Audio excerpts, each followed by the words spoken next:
All right, well, you may have noticed a couple of stories over the weekend about a little meeting between the presidents of the United States and Ukraine. Didn't end well, so much so that the president of Ukraine was booted out of the White House, ended up leaving the country, and as we speak, is in the arms of the UK. It looks like Trump will move on with basically completely moving away from all support that's previously been there for Ukraine. Jane Torrance is an excellent writer with the New York Post. She's across all of this, all the ups, all the downs. Her newspaper has had a Ukrainian flag on its front page at many times. So, Jane, how do you feel about what we all saw with our own eyes about a day ago? I'm pretty depressed, Paul. I have to be honest with you. And I say that as someone who is a huge supporter of Ukraine. You know, I went there in the summer of 2023 when it was starting its counteroffensive against Russia. And I went there on my own, actually. I used vacation time and, of course, wrote about it.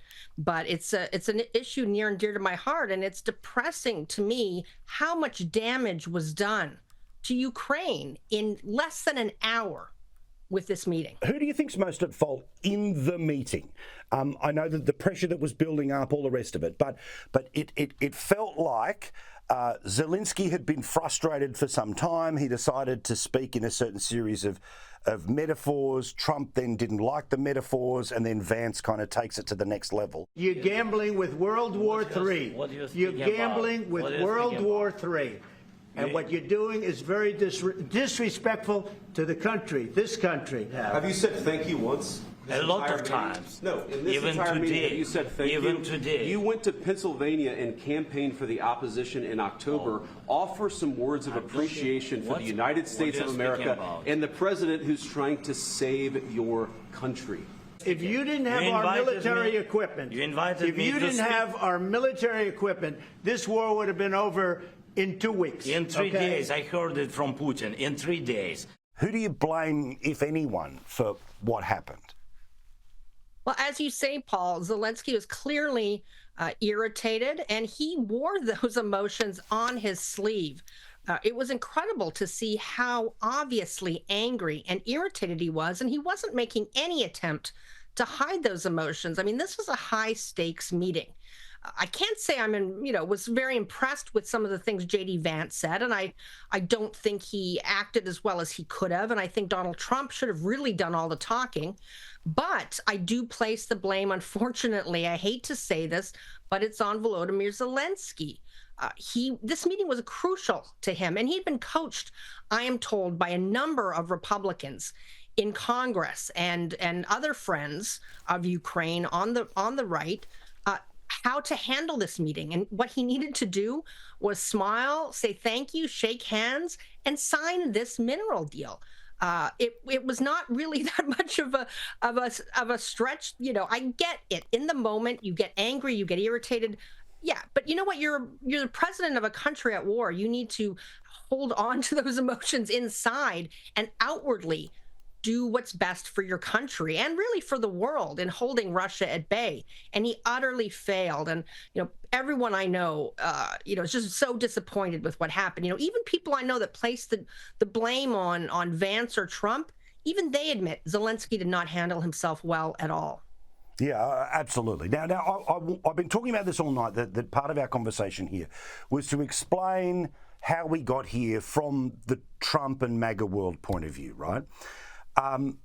We know that Russia invaded Ukraine, but also we know that there are people who were very frustrated about tens of and hundreds of billions of dollars that Biden was giving to a country that prior to being invaded by Russia was considered to be a fairly corrupt place, right?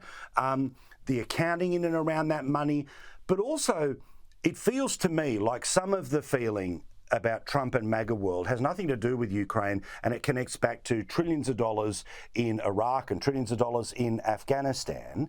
Can you again help explain to people watching in little old Australia, how did we get to the point where the American president feels how he feels about a country that's been invaded by what I last time checked was an enemy, Russia?